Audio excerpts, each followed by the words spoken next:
Assalamu alaikum. Today we have a special message about the importance of mental health by Brother Wahid Shabazz. In the name of Allah, who appeared in the divine person of Master Farad Muhammad, to whom all praises are due forever, and in the name of the last and greatest messenger of Allah, the most honorable Elijah Muhammad, Allah and his messenger are one, two arrows shot from the same bow. I would like to greet the listeners and the believers in peace, with peace, and in the Arabic language of Assalamu alaikum. This is Brother Warsaw, Wahid, ShabazzAllah, and most people refer to me as Wahid or Brother Wahid, Shabazz or Brother Shabazz. And let me give you just a little brief background about who I am and what I do in the theme of mental health. I came into the teachings of the Most Honorable Elijah Muhammad in 1994 at a very pivotal and crucial and critical point in my life. And these are life-giving, life-saving teachings. Since 1994, it's been an up and down journey, of course, in life. But with the teachings, I've been able to continue to rise to the top. No matter how low I go, no matter how rough it gets, still hold fast to these teachings. They're a blessing, and it allows you to really absorb life lessons. Professionally, I am a licensed mental health professional in residency, which is referred to as a LMHPR. And what that means is I am currently going for my LPC credentials, which is licensed professional counselor. I have a double bachelor's in psychology and sociology, and I have a master's in mental health counseling. And in residency, and as soon as I get my hours and pass the test, I will be fully licensed. Right now, I'm pre-licensed. And in the clinical mental health field, I've worked in crisis stabilization, therapeutic day treatment, mental health skill building, outpatient therapy, group home, and I'm also a certified anger management specialist, able to practice in the United States and Canada. So those are my professional credentials. And I have over 27 years of experience in mentoring, social justice advocacy. I've worked with United Parents Against Lead to raise awareness against lead poisoning. I work with I Stand for Children, Reading is Fundamental, and community outreach, peer advocacy, and peer support, and helping people navigate through life and life issues. So today I wanted to talk about mental health, more so how mental health fits into the teachings of the Most Honorable Elijah Muhammad. Because we live in a time where a lot of things are being taken away from the original, which can be considered grafting or polluting. And I want to make it clear that through all my journeys of self-development, through my personal struggles, it was always and still is important for me to hold fast to the teachings of the Most Honorable Elijah Muhammad and use the teachings as my checks and balances. So what does that mean? That means when all the years that I went through school, I was always looking at the knowledge from academia, from these textbook sources in college. I was always checking to see if I was hearing anything that was conflicting with the messenger's teachings. I was very much aware of that.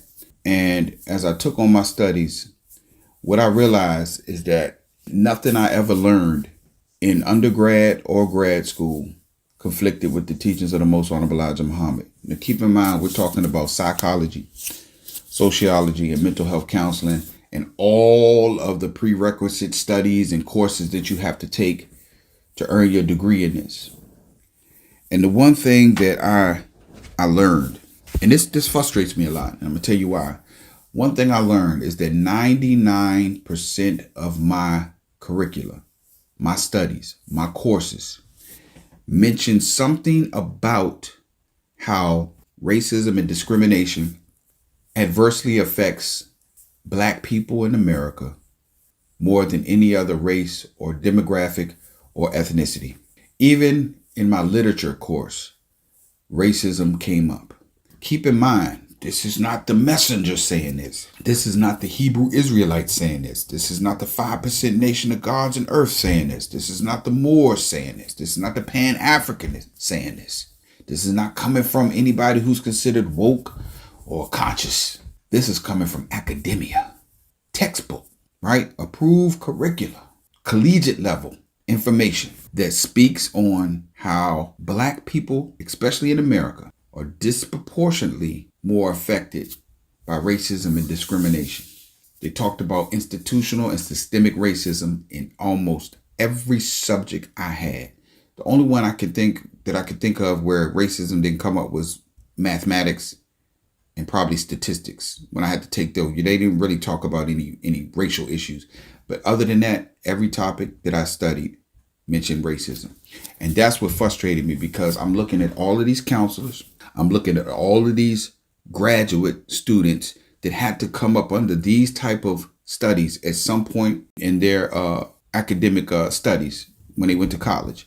And for people to say that Black people have a victim mentality, that we play the race card, that we're crying, begging, blaming, and complaining, and we just need to pull ourselves up by our own bootstraps.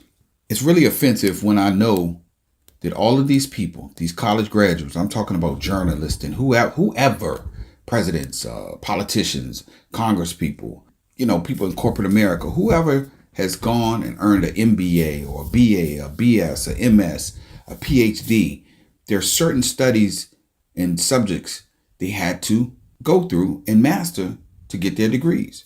And so if I'm seeing this in 99 or 98% of my studies in my curriculum between undergrad and grad school, I know these people have read this knowledge and information and these statistics as well. And so to deny us and make it seem like we're off when we're on is very frustrating. So let's just move forward, because all of this is going to come full circle. As a striving follower of the teachings of the Most Honorable Elijah Muhammad, and as a licensed mental health professional, I wanted to speak to the listeners about the importance of mental health and how it ties into the messenger's teachings without changing the messenger's teachings. It's going to be very important. I can't emphasize this enough. We do not change the messenger's teachings, but the messenger's teachings are to continuously produce change in us. That's very important to emphasize. We do not change the messenger's teachings, but the messenger's teachings are to consistently and constantly produce a change in us. When it comes to mental health, and when I say mental health, we're going to include addiction as well, because addiction, and I'm talking about chemical dependency and substance abuse primarily when I talk about addiction, but addiction can also be porn, addiction to sex, addiction to gambling, just as well as it could be addiction to alcohol, marijuana, cocaine, crack, meth, prescription pills. There are a lot of addictions out there. So when I speak of addiction, I'm mainly talking about the chemical dependency part of addiction to alcohol and drugs, but it can include any addiction. An addiction is simply something that has more control over you than you have control over it, and it's an adverse and progressive chronic ailment, condition, or disease, right? That's what we're talking about when we talk about addiction. And when we're talking about mental health and mental health disorders, it's not that a person has to be quote unquote crazy to be suffering from mental health illness or mental health challenges. And I wanted to emphasize that because mental health issues, just like addiction, does not discriminate. It does not discriminate based on race, color, creed, religion, gender, sexual orientation or preference. It doesn't discriminate based on your political affiliation or non-political affiliation. It doesn't matter if you're gay, straight, black, white, young, old, rich, poor, short, tall, female, male. It doesn't matter. Addiction and mental health issues do not discriminate. So when we talk about Black mental health, that is the focus. But when I talk about mental health as a professional, I'm able to address and deal with and treat diverse people from diverse backgrounds.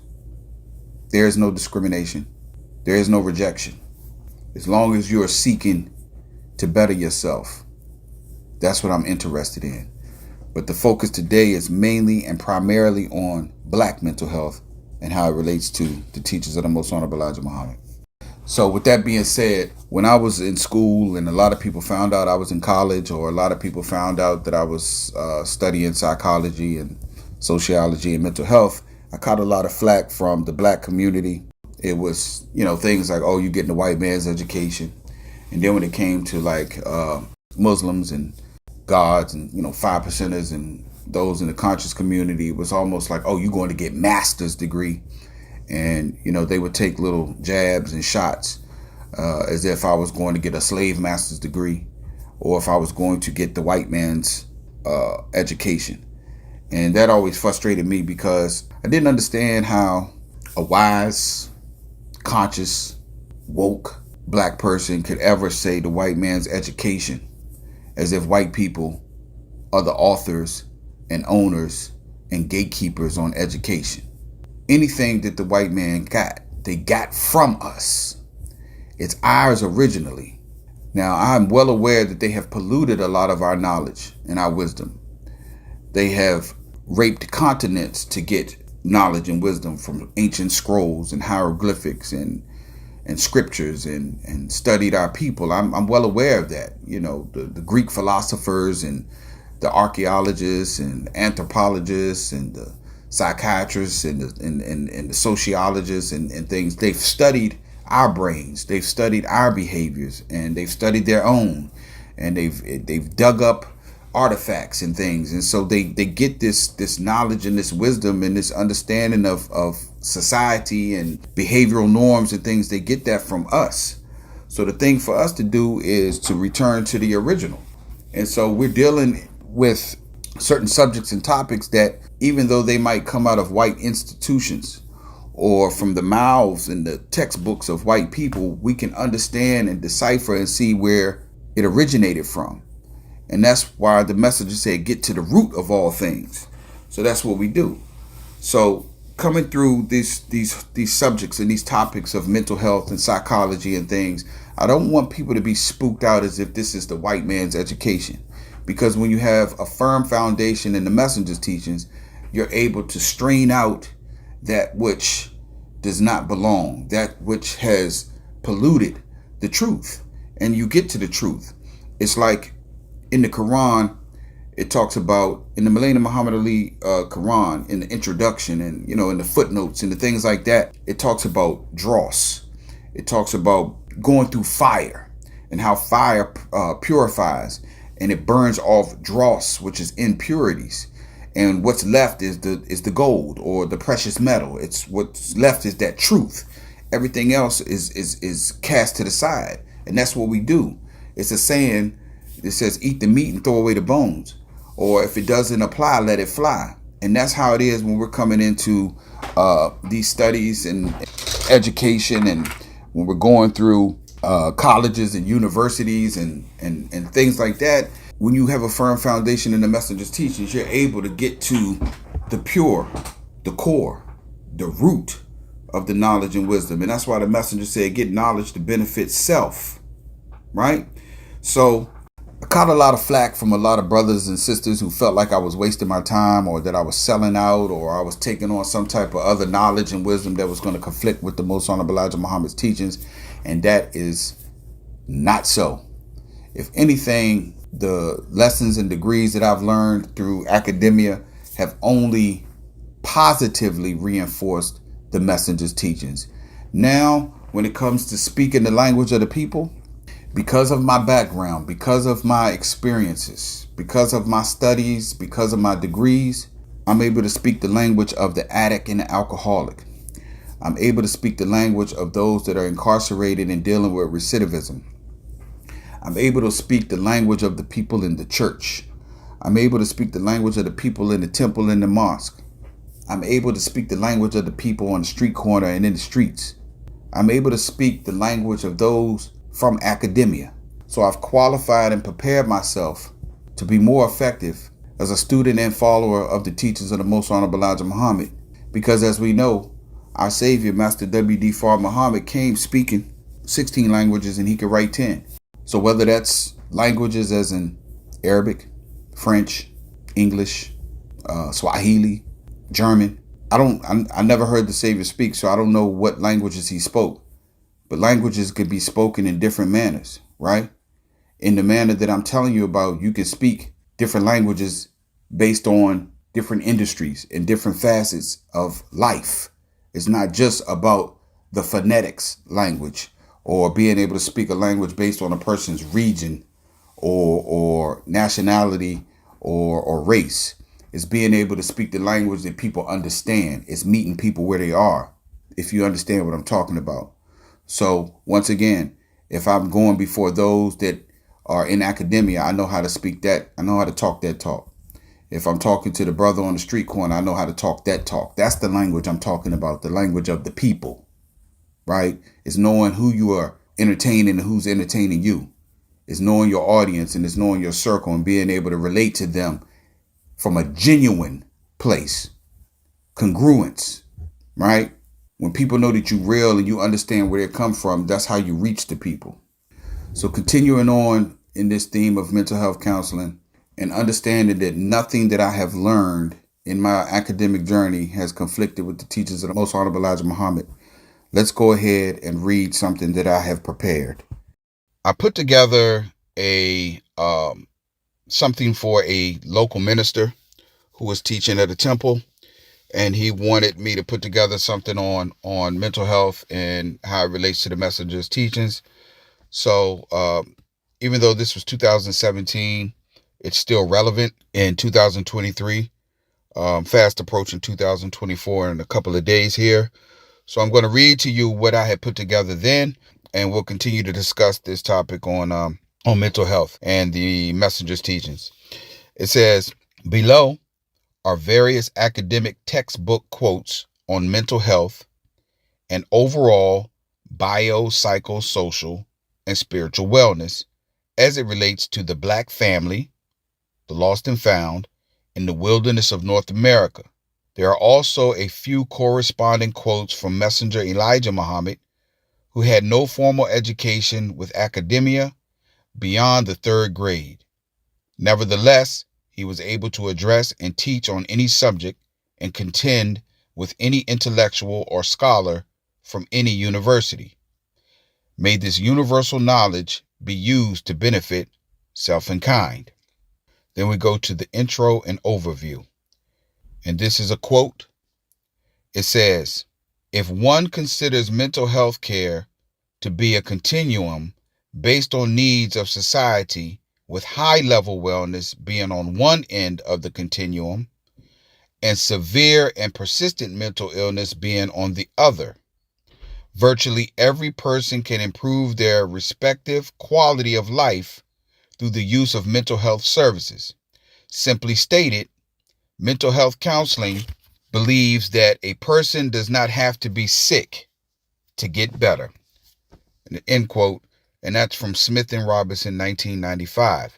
In other words, the stigma surrounding mental health treatment / counseling being reserved only for quote unquote crazy or quote unquote retarded, which is a term we don't use, people is a myth. It's a misconception and a fallacy.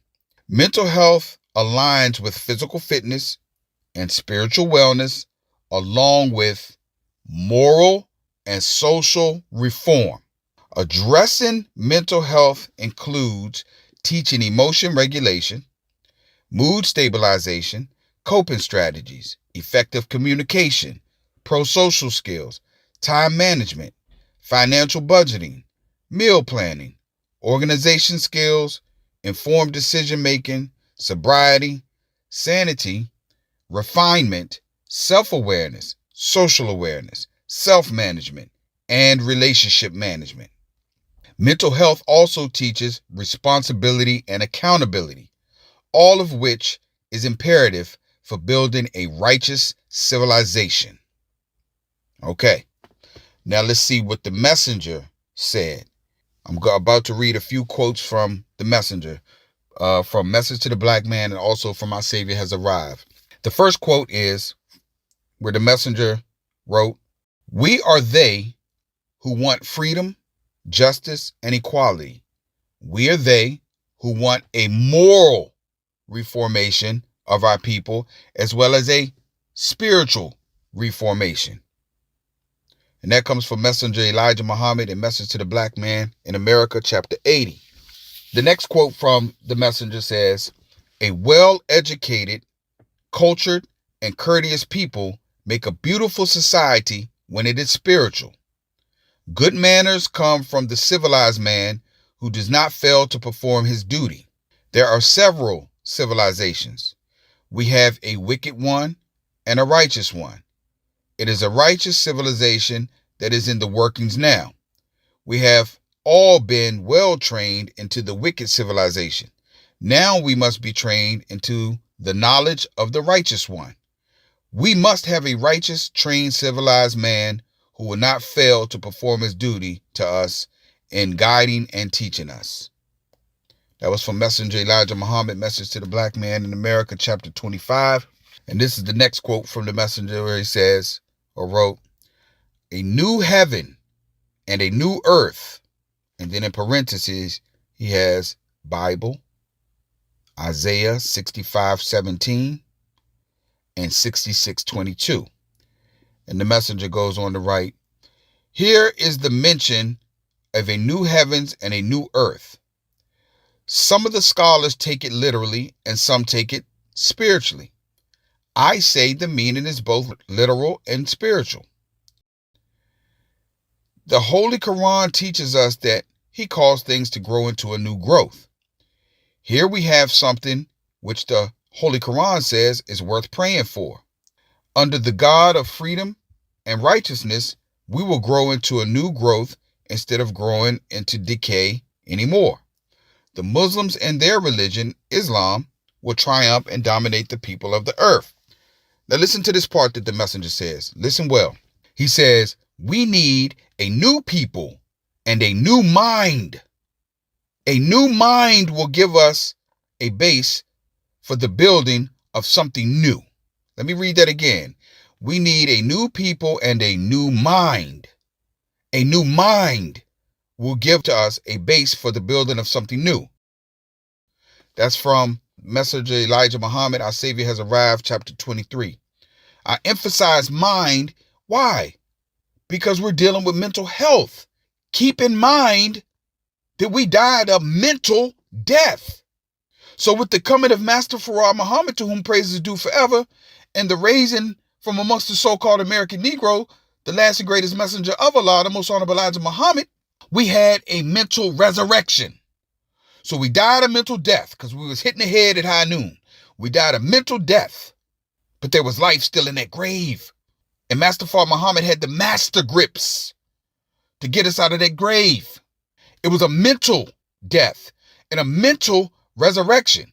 And we are walking around today in 2023, fast approaching 2024, still in a mental fog. So when it comes to mental health, how can we scoff at it? How can we say this is the white man's education? How can we dismiss the need for mental wellness? Biopsychosocial and spiritual wellness falls right in line with the messenger's teachings. The bio is the body. Taking care of the body is how to eat to live. It's routine exercise. It's adequate rest. The psycho is the mind. It's taking care of our mental health. The social is how we conduct ourselves. We carry ourselves with the fruit lessons and the 21 Muslim rules and the 36 laws of Islam and instructions to the laborers and general orders. All of these things that we use to conduct ourselves properly is the social well-being. And then the spiritual is exactly what the messenger's talking about. It's not necessarily just religion. It's religion, culture, spiritual. It's your belief system. It's your connection to the universe, connection to nature, right? It's how you pour into yourself. That's the spiritual aspect. That's the biopsychosocial and spiritual wellness model used in mental health that goes right along with the messenger's teachings. It goes right along into FOI training. It goes right into Muslim girl training. All of this is mental health. All of it is biopsychosocial wellness. It's all the messenger's teachings. It's not changing the messenger's teachings. It's using the messenger's teachings as a firm foundation to build upon. The messenger's teachings are not to be changed, but they are to continuously produce a change within us. We're not changing the messenger's teachings. We're getting knowledge to benefit self. This is another quote from the messenger. It says, "The devil has poisoned the people's mind into believing in spooks, spirits, and hearing voices. We can hear each other's voice if we're good enough. We can tune up on each other and talk with each other if we are good enough. But if you are not good enough, you may hear a voice, but you can't answer it. You can't converse with the voice. There are many men on our earth today who are real righteous. They can tune up on us and tell us what we're thinking about from Asia, Africa, and other spots on our earth that has such people among them. This is not impossible for you to do. However, you will have to get right." Listen what the messenger says here. He says, "Our brains are kind of rusty and kinky." The spiritual part of it. From listening to and being guided and led by the enemy. They have our brain a little rusty. And he goes on to say, if you believe in Islam, do the things which are right. Take away the cancerous disease of wickedness out of your brains. You too will hear. Again, if you believe in Islam, do the things which are right. Take away the cancerous disease of wickedness out of your brains. You too will hear. Messenger Elijah Muhammad, The Theology of Time, August 20th, 1972. When we talk about the problem book and we talk about rusty locks, and he's talking about rusty and kinky brains here, the brain is synonymous with mind, basically, right? Basically, the brain and the mind. He's talking about a cancer in the brain. He's talking about how we've been trained to think, and looking at our thoughts and our thought processes. It's all been influenced by our oppressors and our enemies and what they pump to us in music and in movies and in commercials and with the manipulation of scripture. They have put a cancer in our brains, in our minds, and we have to refine and have new minds, as I read what the messenger wrote and said. And then continuing on, the messenger says, listen here, we can't build the black man of America up by letting him carry his bottle of hard corn and rye whiskey. He'll never be anything carrying that kind of fire water. We must get together and stop him from drinking. When he gets under the crescent, he's willing to stop. He feels too dignified to make a fool out of himself, but under the cross, he didn't care. He don't care. Let us get together and make our people a number one people who the whole world will respect. Let's take our women out of the world and put her in her own world to learn and make something out of her. We can do it. You see a sketch of the work that I am doing. They're falling for it. They're not turning it down. They're accepting it. Help me make a nation that is unsurpassed by any nation on the earth. That's what we have to do now, since the enemy of ours makes us unwanted and unrecognized by all societies of the earth's people. We got to regain our place in society, and you're capable of doing it. That is Messenger Elijah Muhammad from the Theology of Time, October 1st, 1972. Listen to me. Listen to me very well. I talked about biopsychosocial and spiritual wellness. That's exactly what the messenger's talking about. Taking care of your bodies, eating to live. Taking care of your mind with healthy thoughts, righteous thoughts, positive affirmations, right? Knowing how to conduct ourselves in society, getting up off of drugs, getting up off of alcohol, pulling up our pants, dressing in a civilized manner. Stop wearing the coochie cutter shorts, the Daisy Dukes, and cleavage all out. All of those things the messenger talked about. This is biopsychosocial and spiritual wellness. This is what the messenger was calling for. This is what's imperative for us to be a civilized society. And I'm telling you, let's not get spooky. There are a lot of people who will say, oh, Allah is sufficient. Or I got the lessons and I got the degrees. I don't need to go to the university. I'm in the universe. I don't need master's degree. I got the God degree. And we see all these slick stuff, right? It's okay. School ain't for everybody. as far as college, and everybody got to run and get no degree in psychology, sociology, and mental health. But how are you qualifying ourselves? Now, I'm going to get into that later when the messenger asks, do we have enough qualified people? And he said, yes, we do.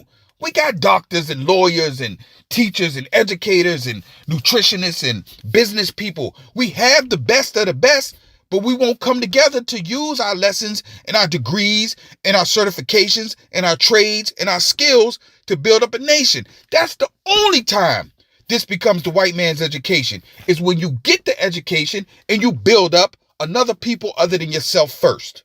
Not self only, but self first.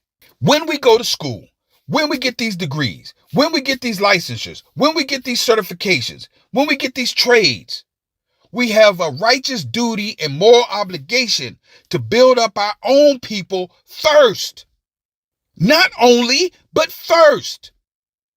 If you fail to do so, that's when you can be accused of getting a white man's education, because he gave you that education and that degree to build up his storehouse. But when we take this knowledge and this wisdom and these degrees and certifications and trades and we build up our own, that ain't the white man's education. That's our own benefit. That's us breathing life into ourself and kind. Us. Self first, but not self only. So as I focus on black mental health, I'm still able and capable and willing to help other people. But I'm looking to help self first. So don't give me no flack about going to school or focusing on mental health when these align with the messenger's teachings. And you're hearing it right now from these quotes straight from the messenger himself. So let's continue on. This prayer we should recite at least 7 times a day aligns with mental health and overall biopsychosocial and spiritual wellness. This is called the refuge prayer, but I also call it a resilience prayer, and I also call it a mental health prayer. Listen to this prayer that the messenger said we need to recite this 7 times. Listen. O Allah, I seek thy refuge from anxiety and grief, and I seek thy refuge from lack of strength and laziness. And I seek thy refuge from cowardice and niggardliness. And I seek thy refuge from being overpowered by debt and the oppression of men. O Allah, suffice thou me with what is lawful to keep me away from what is prohibited. And with thy grace, make me free from want what is beside thee. When we talk about that anxiety and grief, and we talk about that niggardliness, and we talk about laziness, and we talk about debt and the oppression of men and all of those struggles that we go through, that's what we go through when we're dealing with mental anguish and we're dealing with being oppressed in society. And we need to know how to function and be productive and get out of the rut we in. This refuge prayer 7 times a day is a resilience prayer, and it's a mental health prayer. And this is important because people often accuse the messenger of being a hate teacher, and they accuse us of being divisive and negative, and they say reverse racism, and they say we're playing the race card, and we have a victim mentality, and they say all these things to dismiss us and undermine us. And so I read quotes from the messenger. Now I'm going to read a couple of quotes from some scholars. Okay. All right. The first quote says, the current American Counseling Association, which is also called the ACA, and let me explain this. The ACA comes up with ethical standards that license professional mental health counselors and therapists are to abide by. It's a code of ethics, standards of operation, right? And that's what kind of regulates, it's like our bylaws, our standards of operation, our code of ethics. And it's put out by the American Counseling Association as well as the American Psychiatric Association, right? All right, it says the current American Counseling Association, or ACA, ethics code does not adequately address the demands of working with non-white, non-Western clients. And that's a quote it comes from Marsha and Carmen, 2005. Let me read that again. The current American Counseling Association, the ACA, ethics code does not adequately address the demands of working with non-white, non-Western clients. Marsha and Carmen, 2005. Note, The ACA has attempted to address and emphasize multicultural competency within its ethical standards as of 2014. So even though in 2005 they said, listen, these code of ethics are not basically, they're not really adequate for dealing with non-white and non-Western clients. Meaning this field of mental health counseling in America has typically and primarily been dominated by white American males. They've used more of a Western approach to mental health counseling. This is why it's important for more black mental health professionals to be in this field, and those especially with knowledge of self, because this is where it is going to be considered the white man's education if the white man is dominating it. But it's not the white man's education if we know that they originally studied us and their studies are founded on some truth and evidence-based, right? If it's evidence-based, it's truth. I don't care who says it. I don't care if you're white, black, or whatever. If it's truth, it's going to be truth, right? But understand that this type of study and who we are, we have to get back to our original selves, and we have to have a new mind, and we need to be refined and renewed in the mind and the spirit. And this is all the biopsychosocial wellness. But what they're saying here is, up until recently, even the ethical code that they go by might not really apply or benefit or protect or help or be effective amongst non-whites and non-Westerners. So now we have to have an expansion to include multiculturalism, diversity. So this ain't just me saying this from, oh, he one of them radical black Muslims. No, this is coming from academia. This is coming from the ACA. They're saying we don't have enough in our ethical code to really cover more diverse people that are just outside of being white and outside of Western culture. This is them saying this. So now listen to this.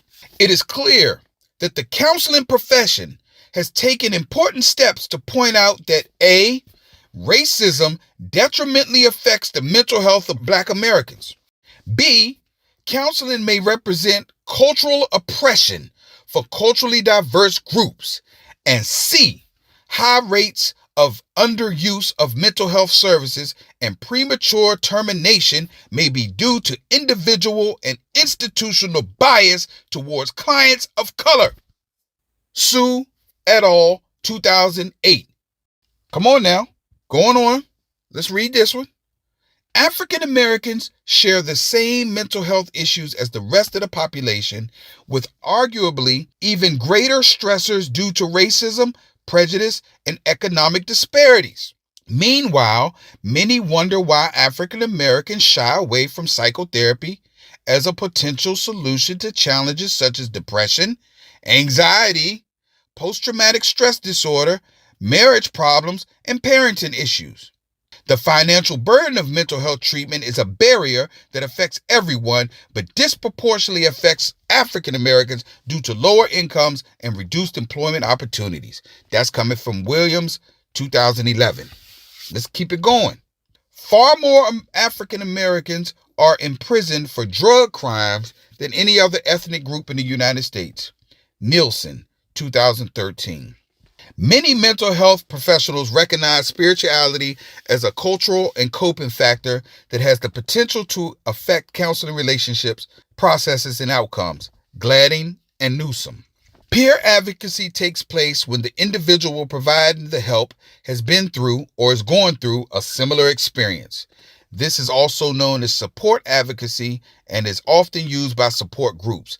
This is important to understand because when you're a Black man in America, when you've dealt with addiction, when you dealt with incarceration, when you dealt with racism, you speak the language of the people. That's peer advocacy when you could go back in, like Harriet Tubman kept going back to her people. So when we get these degrees and these certifications and these licensures, it's imperative for us to go back and speak the language of our people. Go back in the hood. Go back in the prisons. Go back in the jails. Go speak the language of the people that you need to reach. But also know how to speak academia, know how to speak culture, know how to speak Quran, know how to speak Bible, know how to speak Black Hebrew Israelite, know how to speak 5%, know how to speak Nation of Islam, know how to speak more, know how to speak hustler, know how to speak pimp, know how to speak player. That's speaking the language of the people. to bring them up out of the condition that we in, which is a grave condition. We suffered a mental death. We had a mental resurrection, but we still walking around in a mental fog.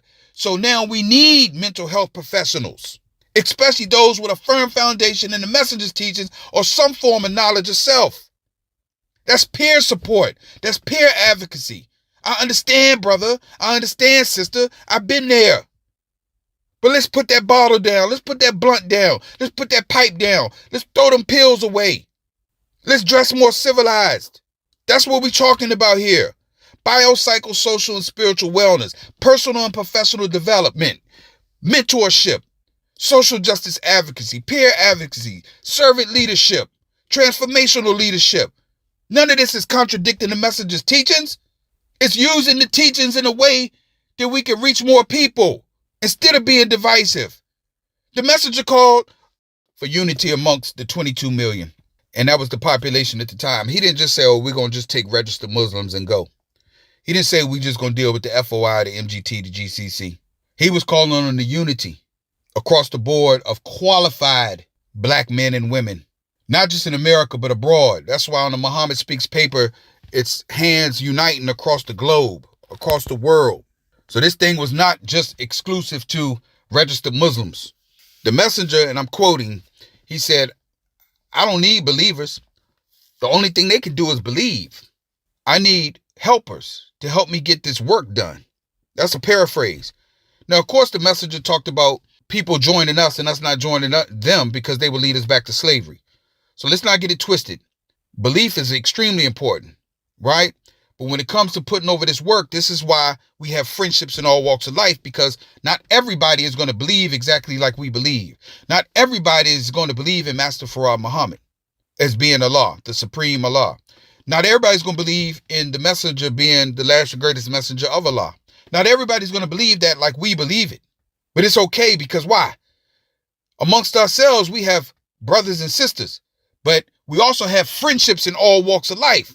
So there are no friendships in Islam. In Islam, we brothers and sisters. We family.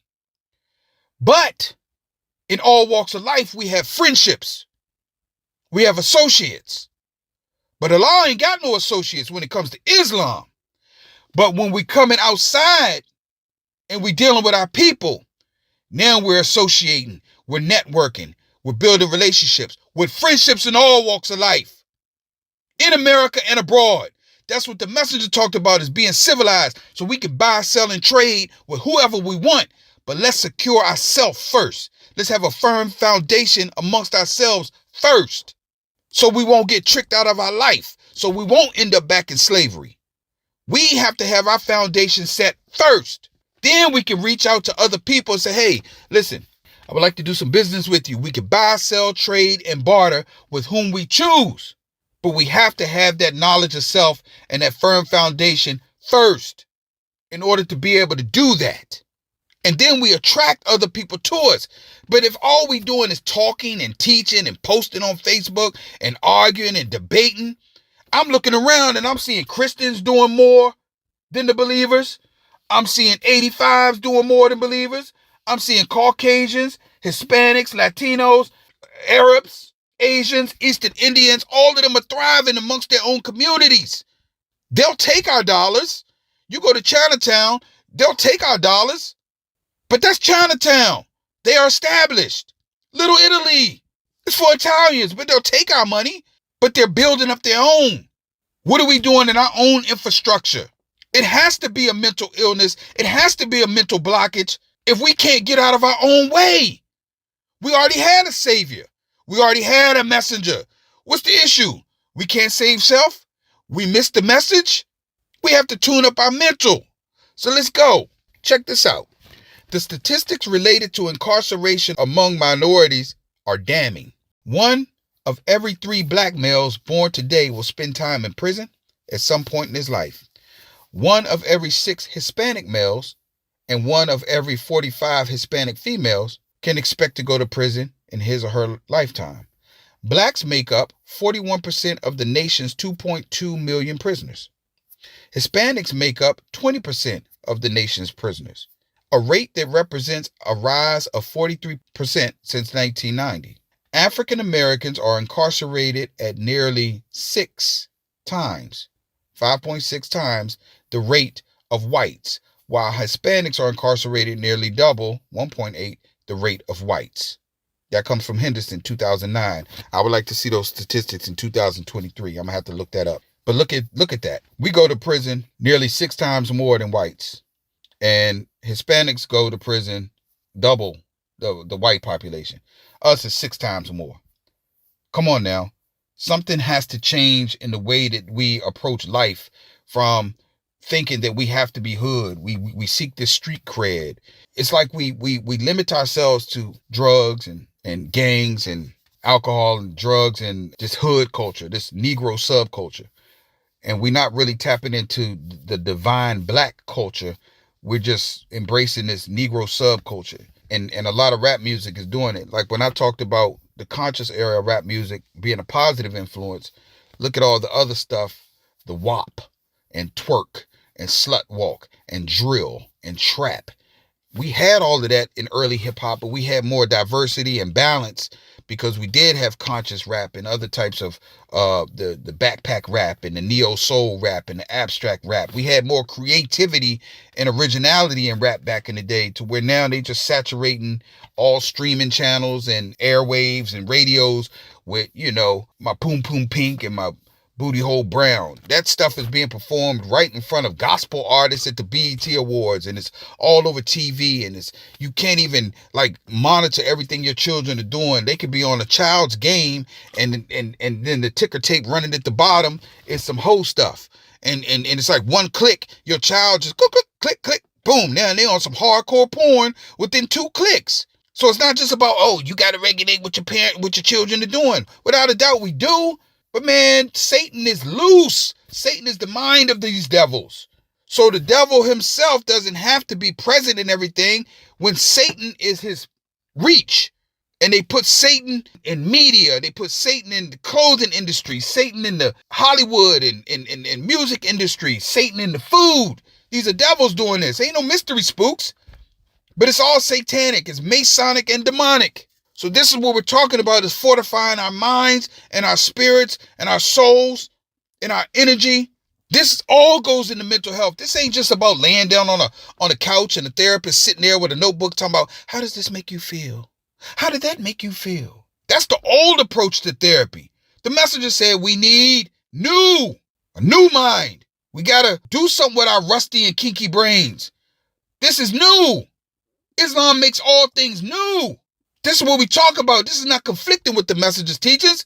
This is carrying the messenger's teachings into full effect, into practice, instead of being lip professors and talking and just thinking I'm sharp with my suit and my bow tie. I have the look of a Muslim. And my daddy was this in the Nation of Islam. I was there with the messenger on this, and I was this. And did you know that, brother? He got a letter from the messenger.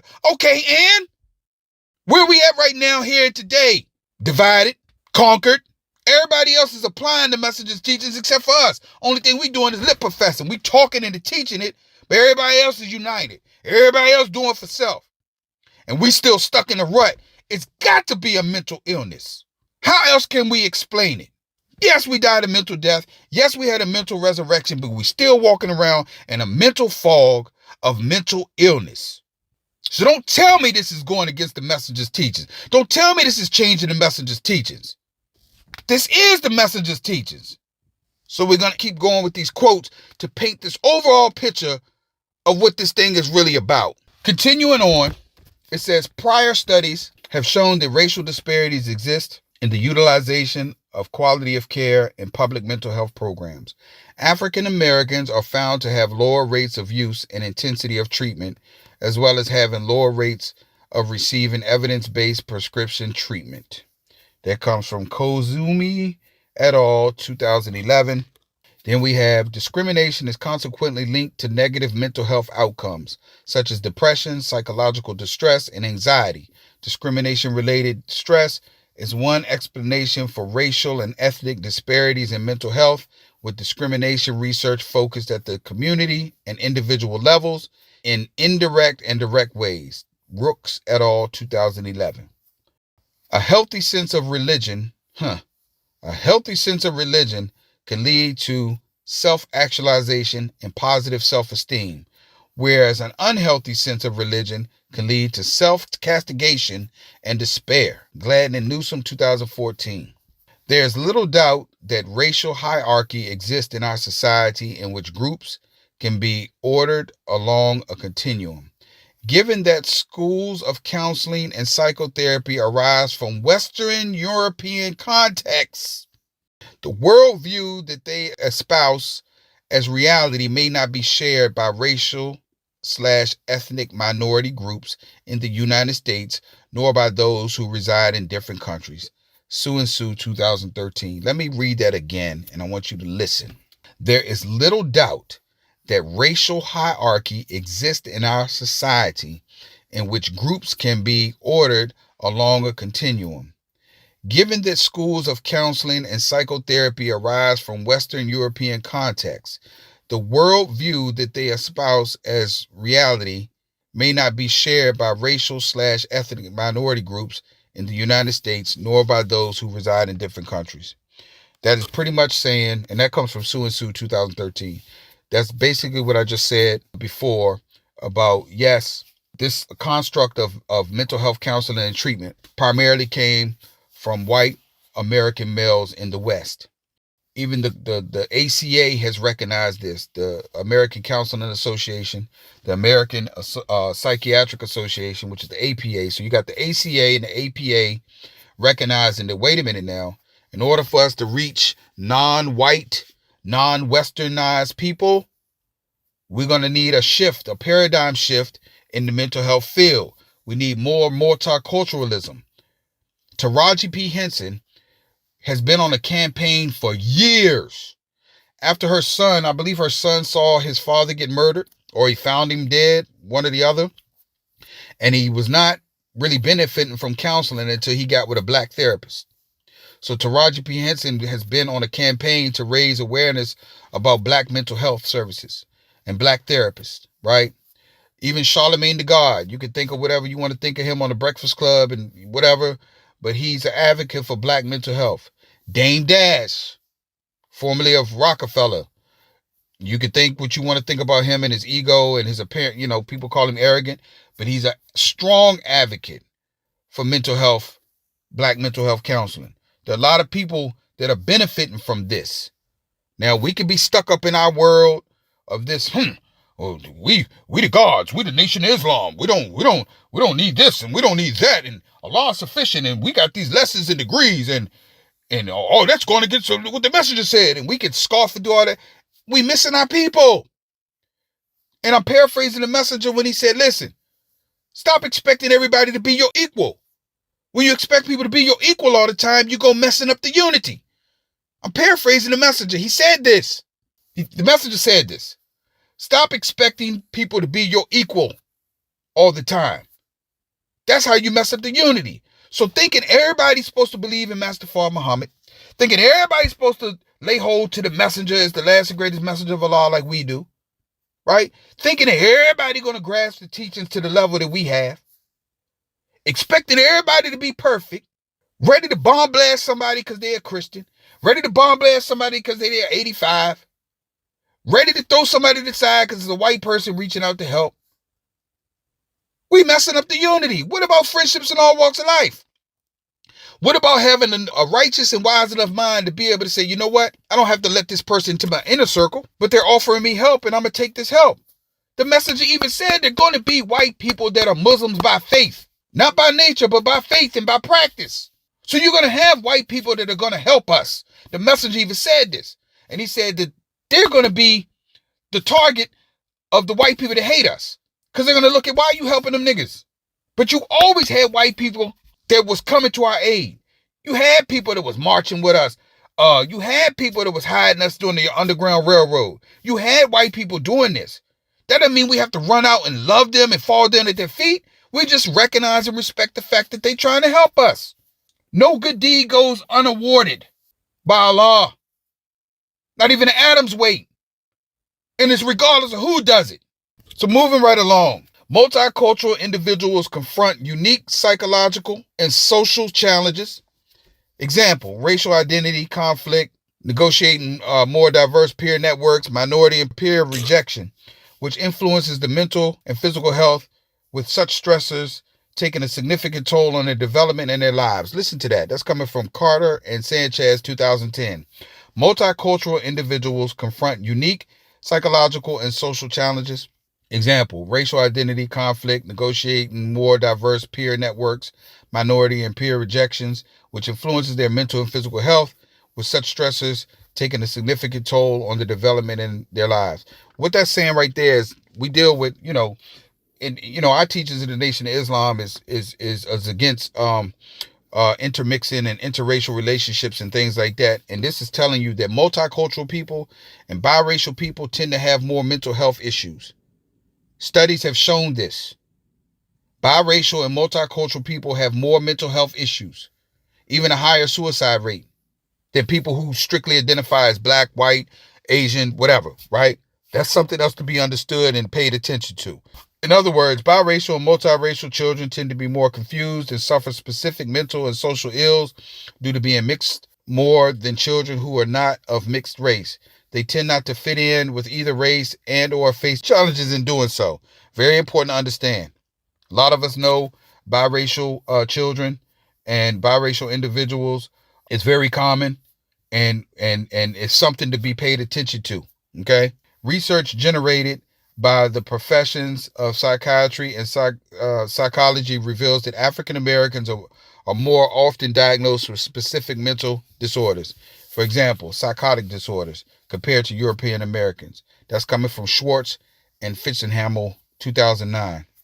I'm going to read this conclusion.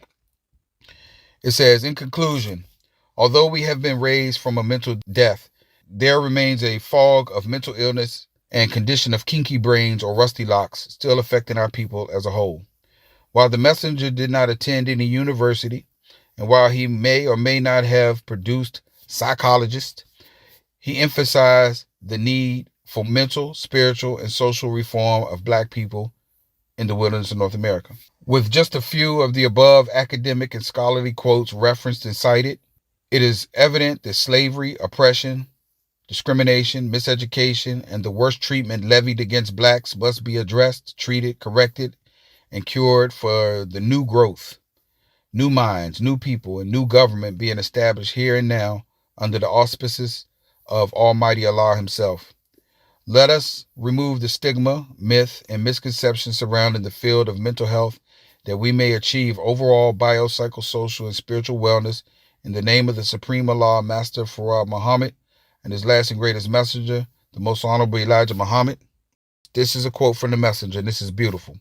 He says, "These people I have learned, professors and educators, to be your best friend if you will take a little time in training them. You really have yourself something when you train one of these. But if you look for your equal all the time, or your match, then you're going to run into arguments, disagreements, and breaking up the unity and whatnot. If you train him for what you need, he's yours and he'll love you. You got someone that you can depend on." And that comes from Messenger Elijah Muhammad, Theology of Time, October 1st, 1972. And with that, I'm going to conclude this piece. I have my own organization, Affirm Foundation, which was established in 2008, and it was used as primarily with youth mentoring, but it was also established for reentry services for those that are incarcerated and coming home. It's for personal and professional development, counseling, consulting, life coaching, and just a platform for people from all walks of life. Not just for black people, but people from all walks of life. Diverse people from diverse backgrounds with diverse experiences. But it is about my target population being black people, specifically black males, those who are suffering from addiction, incarceration, depression, anxiety, trauma, grief, bipolar disorder, schizoaffective disorder. There's a lot that we need in this society because we were raised by our oppressors. We were, we suffered disproportionately more than any other race in the wilderness of North America. We have a lot in our infrastructure we need to work out. It's a lot of black people that, yeah, you ain't gonna put my business out there because they think Child Protective Services is coming. So we kind of gloss over black trauma, black abuse, sexual abuse, rape, molestation, incest, the ways that we parent our children, beating them with extension cords, and things that we normalize, and things that have, pushed our children to the streets. And it's so much that we need to work out as a people, and just, as black people, and just people in general. So I just wanted to share some of my thoughts, experiences, ideas, beliefs, passions, and we can have dialogue about it. I can be reached. You can email me. I don't want to give my number out right now, but you can reach me at Shabazz, SHABAZZ, at afirm1.com. And that's AF, just one F, because it's a firm foundation. So it's Shabazz at afirm1.com. And that's AFIRM